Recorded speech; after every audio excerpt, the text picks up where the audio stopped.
द्वारकापुरी के काकड़ पर जाकर के सोच विचार में पड़ जाता है कि द्वारकापुरी के 4 गेट हुए थे कि कौन से दरबार से जाऊंगा और जाकर के भगवान कृष्ण को पत्थर के देऊंगा और मेरे साथ में लेकर के धर्मपुत्र के पास जाऊंगा।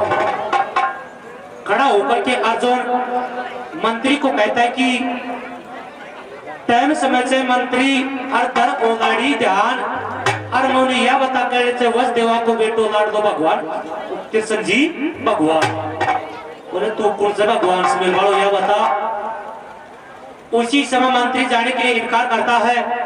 जाकर के भगवान कृष्ण के पास समाचार पहुंचाता है कि अस्त्रापुर से ये बताता है कि मैं धर्मपुत्र का भाई अर्जुन हूँ, आपसे मिलने के लिए आया है। इतनी बात को सुनकर के भगवान कृष्ण कहते हैं कि उन्हें रोका मैं ना बोले आबा दे। उसी समय जाकर के मंत्री अर्जुन को कहता है, अर्जुन भगवान कृष्ण के पास में जाता है, द्वारकापुरी से रवानगी होकर के अस्त्रापुर के अंदर चल करके आ जाता है। भगवान कृष्ण को देख करके धर्मपुत्र दो प्रणाम करता है, आदर सम्मान करता है और हाथ जोड़कर के खड़ा हो जाता है। भगवान कृष्ण बक बक बक बक हंस रहा था, हे धर्मपुत्र क्या काम था, कैसे याद किया? हे महाराज बोले तुमने यह बता कि अर्जुन में लिखो तुम संदेशो मेरो पत्र क्या दियो चो ना दियो। बोले अगर तेरे संदेश नहीं मिलता तो मैं द्वारकापुरी छोड़ करके नहीं आता। खोल खोल करके धर्मपुत्र भगवान कृष्ण को यज्ञ के बारे में बताता। गए लो गो धर्मपुत्र बावड़ा गए राजा बात अरमोनी याद करवा की कड़े जरूरत पड़ गई, कड़े जरूरत पड़ी से तुम बुलावा तो त्रिलोकी को नाथ। बोले मेरी कड़े जरूरत पड़ गई, हे धर्मपुत्र अगर तू ये यज्ञ करना चाहता है, इसी यज्ञ में तो राजाओं की जरूरत है। तेरे को राजा लेकर के आना होगा और राज सूर्य नाम का यज्ञ कराना होगा। राजा को नाम योजना धर्मपुत्र को जीव से निकल गो। ए भगवान मैं कहा से बोले मैंने नहीं तो यह मालिक कहे राजा जी कहे कोना कहे यज्ञ हुए। ए धर्मपुत्र अगर यज्ञ कराना चाहता है 5 पर्वतों के बीच में जिसको मगध देश कहा जाता है, 5 पर्वतों के बीच में बची हुई गिरी ब्रज के अंदर जरासंध नाम का राजा रहता है। बोले जरासंध राजा की कैद के अंदर 86,000 राजाओं की बंदी बनी हुई है। हे धर्मपुत्र आप मगध देश में जाओ और जाकर के उन राजाओं की बंदी छुड़ा करके लेकर के आओ और राज सूर्य नाम के यज्ञ कराओ। जरासंध का नाम लेता है, हाथ जोड़ करके धर्मपुत्र कहता है कि भगवान कौन वो जरासंध है, मैंने नाम पहली बार सुना है। जब खोल खोल करके धर्मपुत्र को भगवान कृष्ण जरासंध की जन्म कथा बताता है। हे धर्मपुत्र एक समय चंड कौशिक नाम का ऋषि उस पर्वत की कंदरों के अंदर बगीचा में आकर के धूड़ा गाल करके समय व्यतीत कर रहा था। जरासंध का पिता विराधरथ की 2 रानी एति और प्रेति, दोनों रानी के कोख से कोई पुत्र का जन्म नहीं हुआ था। दोनों रानी को दूरी दुखाने के लिए विराधरथ लेकर के चंड कौशिक ऋषि के आश्रम पर लेकर के जाता है। दुख को देख करके विराधरथ को चंड कौशिक ऋषि कहता है कि हे राजा आप मांगो क्या मांगना चाहते हो। बच्चों के अंदर लेकर के विराधरथ उसी समय पुत्र के लिए फरियाद किया था। जब चंड कौशिक ऋषि उसी समय उठा करके एक आम का फल दिया था। हे राजा एक आम नहीं है, एक प्रसाद है, जाओ जाकर के तुम्हारी रानी को खिलाओ। जो रानी इसको प्रसाद के रूप में ग्रहण करेगी वही गर्भवती होकर के लाल खिलाएगी। उस आम का फल को लेकर के गिरी ब्रिज के अंदर आता है और ले जा करके रानी को देता है। जना दोनों रानी सोच लगी कि आम की 2 भाग बना देना और अगर दोनों रानी खा जाए तो दोनों का 2 पुत्र हो जाए। पुत्र वरदान एक दिया था। जब उसी समय दोनों रानी भगवान के दिए हुए वचन देवमाता के लिखे हुए आग कभी नामित नहीं होते। दोनों रानी के कोख से समय पा करके आज 9 महीने कहे जाते हैं, जिसको 270 दिन होते हैं। उस समय देवताओं की 1 साल का 1 दिन होता था। 9 महीने का 84,000 दिन व्यतीत हो गए थे। इतने दिन होने के कारण दोनों रानी की कुख से आधा आधा अंक का पुत्र का जन्म हुआ था। जिस प्रकार से रानी आम के 2 भाग बना करके खाई थी, दोनों रानी का बरागी आधो आधो अंग देखो जरा पुत्र ने काकड़ का बड़े फेंक हुआ थी। उस नगरी के अंदर जरी नाम की राक्षनी सुबह सुबह एक इंसान की भेंट लिया करती थी, नगरी में आती थी। 4 दिन काकड़ माल आई, 2 भाग पड़ी नजर दिखी, जरा माथा का थप्पे लगा के थी। ए भगवान, आज घर बैठे तेरे खातिर भोजन आगो। जरी नाम की राक्षनी उस लड़का की भाग को देख करके भक्षण नहीं करती है, उठा करके दोनों भाग को जिस प्रकार से आम को एक जगह जोड़ा जाता, इस प्रकार से भाग को जोड़ती है। उसी समय बलवान खड़ा हो जाता है। जब जरी नाम की राक्षनी एक पुत्र उसका पालन पोषण किया था, जिस कारण से उसका जरासंध नाम निकाला गया था। वो जरासंध है। बोले भाई मेरे समझ में कोई ना हुए। बोले आया थे, अगर तू राजा की बंदी छुटाओ चाहे, कैद छुटाओ चाहे और राज सूर्य नाम को यज्ञ कराओ चाहे, तो तेरा भाई अर्जुन और भीम को मेरे साथ में भेजना होगा। भगवान कृष्ण को मालूम था कि जरासंध की नगरी के काकड़ पर तामक टकी हुई थी, तामक को फोड़ सकता है तो अर्जुन फोड़ सकता है, और जरासंध की मौत लिखी हुई तो भीम के हाथों से लिखी हुई थी। तो क्या खड़ा होकर के भगवान कृष्ण कहता क्या धर्मपुत्र सुनता है।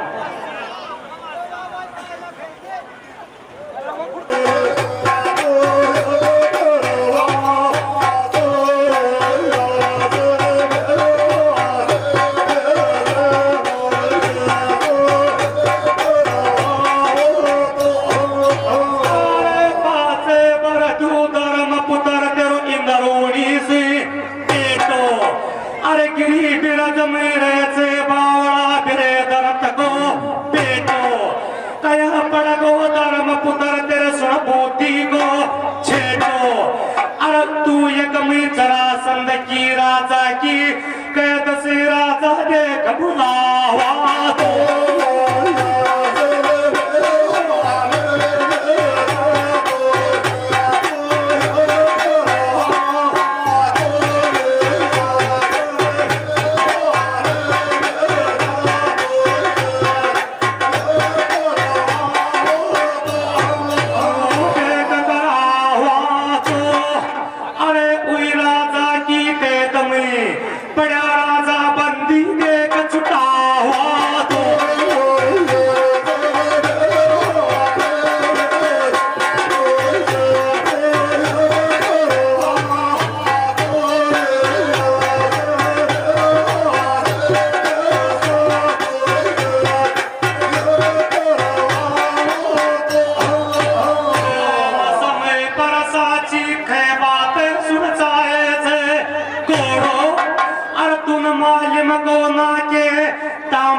की हुई से जिन्हें अर्जुन जाकर टेका थम तो फोड़ो कया दे रहो धर्म पुत्र सुन बाता के ओढ़ो अरे खता का प्रचार सुना दूजे राम जी तू मेरो जी जो लागे पुन ए पर मुन देख बनावा तो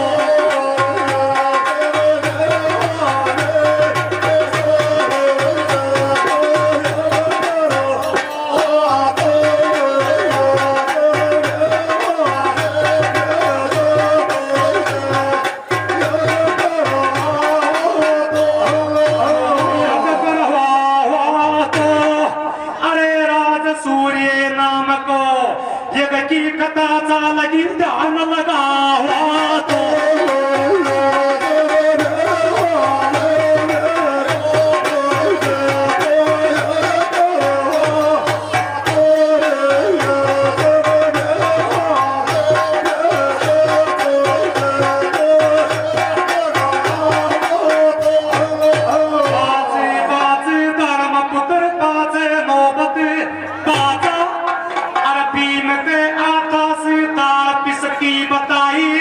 जरासंध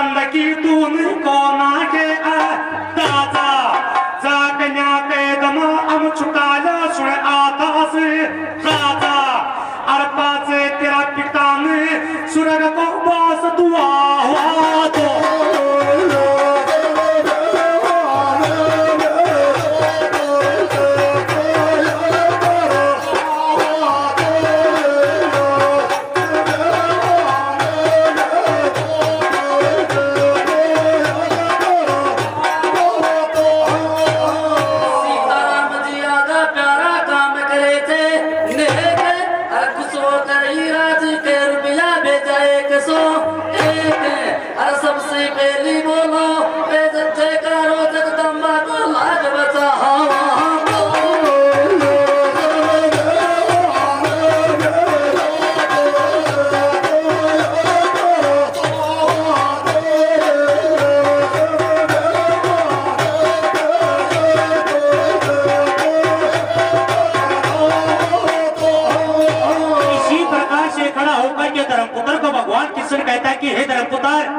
अगर तू राज सूर्य नाम का यज्ञ कराना चाहता है, तेरे पिता को स्वर्ग के अंदर पूछना चाहता है, तो हे धर्मपुत्र, तेरे भाई अर्जुन और भीम को मेरे साथ में भेजना होगा और जरासंध राजा की कैद से राजाओं की कैद छुड़ा करके यज्ञ कराना होगा।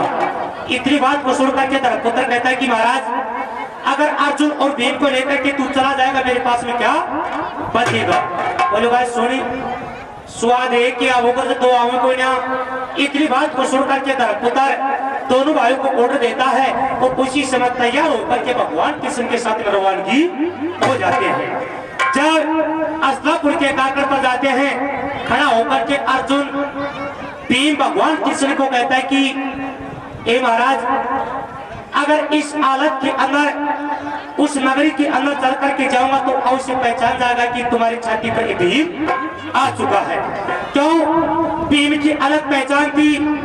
एक महाभारत ये बताता है कि भीम की सारी 32 फुट की लंबाई थी और एक महाभारत ये बताता है कि जब भीम गया था उसी समय 18 फुट की लंबाई थी। ए महाराज, हर इंसान पहचान जाएगा। बोले वाह का मेरो से, वाह का मेरो से, ठेकरा चापा को बोले चढ़वा को काम तेरो से। दोनों भाइयों को तैयार होकर के अस्तापुर के काकर को नमन करते हैं। चलता चलता 16 दिन व्यतीत हो जाते हैं। आपका बीच में बड़े बड़े आर्थिक कलाकार गागा करके चले गए और चले जाएंगे। बहुत से गाने वाले को मालूम नहीं है आज तक भी कि अस्तापुर से मगध देश की ब्रज बसा हुआ था कितने योजन दूरी की बात था। चलता चलता 16 दिन व्यतीत हो जाते हैं। 7 समुद्र पार कुंती पुत्र अर्जुन भीम भगवान कृष्ण करता है। उधर गिरी ब्रज से सखी सहेलियों का जोड़ा बना करके और जल भरने के लिए पानी भरने के लिए आ जाती है। भगवान कृष्ण को देख करके रास्ता नहीं देती है। जब भगवान कृष्ण खड़ा होकर के ललकारता में क्या कह रहा था,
तो जा मेरा प्यारा ठेगलाची अस्तना पुरुष गिरी ब्रजची 16 सोळे